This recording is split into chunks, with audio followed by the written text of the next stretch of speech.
Kita masih lagi berada pada dosa yang ke-22 pada muka surat 123 di bawah tajuk khianat. Yang mana kita tengok ini merupakan satu perbuatan yang berlawanan dengan sifat amanah. Yang mana kalau kita tengok pada amanah, kita dah bincang dah bulan lepas tuan-tuan, amanah ni merupakan satu perkara yang sangat berat yang diberikan oleh Allah Subhanahu wa taala. Bukan mudah kita nak mencapai satu-satu kehendak amanah itu berdasarkan ketetapan Allah. Kita ni lemah, kita ni banyak kekurangan. Namun itu bukanlah alasan untuk kita mengabaikan amanah-amanah yang telah pun diberikan oleh Allah Subhanahu wa taala kepada kita. Apatah lagi amanah yang melibatkan kita dengan Tuhan. Agak amanah yang melibatkan kita dengan Nabi SAW, kita dengan agama kita, kita dengan tanggungjawab yang ada pada kita sebagai seorang anak, sebagai seorang suami, isteri, ayah, ibu, sebagai seorang Muslim. Baru tadi tuan-tuan, baru tadi petang tadi dan belik Facebook tuan-tuan, saya tengok ada satu artikel yang dikeluarkan oleh Mufti Wilayah Persekutuan yang dipost oleh seorang hamba Allah Subhanahu wa taala berkenaan satu konsert yang akan diadakan di Kuala Lumpur, kumpulan Coldplay. Saya tak mau nak komen dah, nak komen apa lagi tuan-tuan. Kita nak cerita apa lagi, masing-masing kita tahu dah nak komen apa. Saya bukan nak cerita pasal Coldplay tu. Mufti sebut kalaulah siapa-siapa yang pada hari kejadian dia bermusafir lebih pada 2 marhala, dia nak pergi tengok Coldplay, maka Mufti kata dia tak boleh buat jamak dan qasar. Kalau buat juga solat dia batal, dia kena ulang balik. Mufti kata tu betul. Sebab kalau kita mengaji buat jamak qasar, antara syarat dia safar mubah, antara syarat dia sama ada nak jamak atau nak qasar, nak himpunkan solat ataupun nak pendekkan solat 4 jadi 2, lohor, asar dengan isyak ni, antara syaratnya safar mubah, musafir yang diharuskan.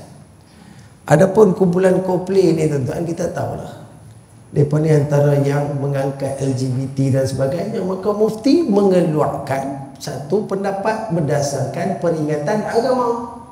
Hampa nak pergi tengoklah. Tapi jangan buat jamak qasar, tak boleh. Tuan-tuan, tengok dalam tu orang komen subhanallah. Takut ni tuan. Oh, hang tu baru ni nak komen pasal konsert tu yang rasuah yang tu. Apa pikir rasuah pula semua ni?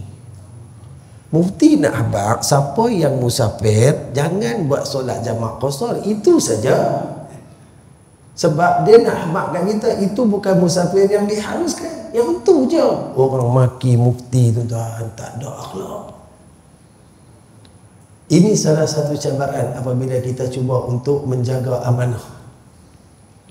Itu kita sebut tuan-tuan, 2-3 kali kita pernah sebut. Kalaulah kita cuba nak ajak orang buat baik tuan-tuan, orang maki kita, orang kata macam-macam kat kita tuan-tuan, apa kita nak buat pada waktu tu?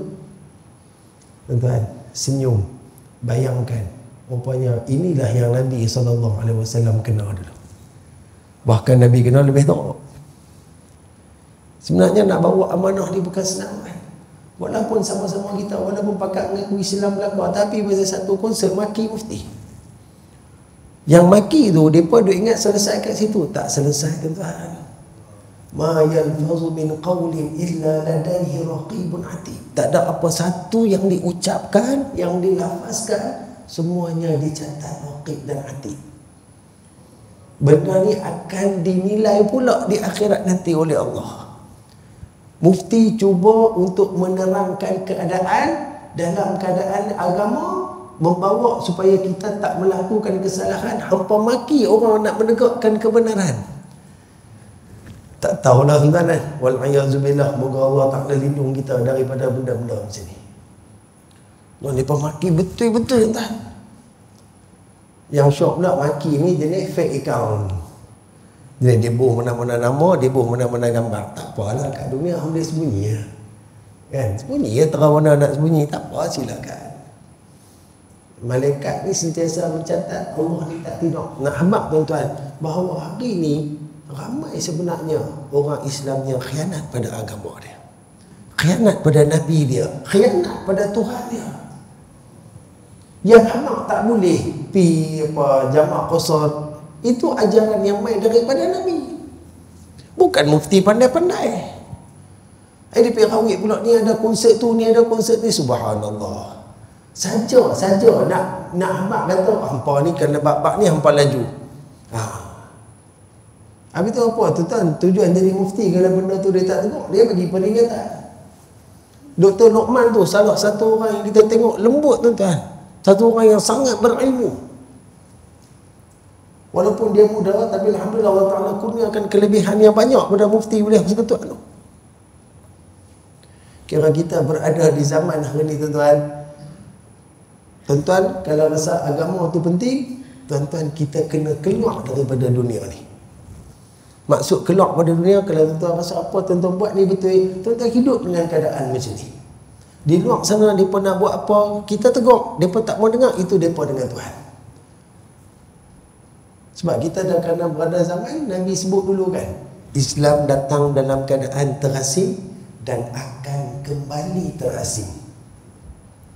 Fatuba lil ghuraba, maka berbahagialah orang-orang yang terasing.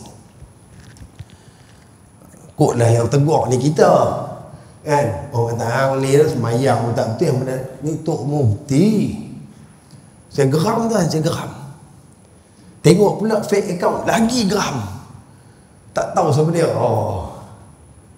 Kan? Sampai tak ada adab, tak ada akhlak lagu tu. Tak apalah, hampa nak angkat, hampa nak sanjung, tak apa, nanti hampa nak bangun kat akhirat dengan Coldplay tu, bangunlah. Itu pilihan hampa, kita nak buat macam mana. Buat tuan, khianat ni, amanah ni merupakan satu benda yang sangat berat, dan khianat ni satu benda yang sangat senang untuk berlaku. Baik, hari itu kita berhenti.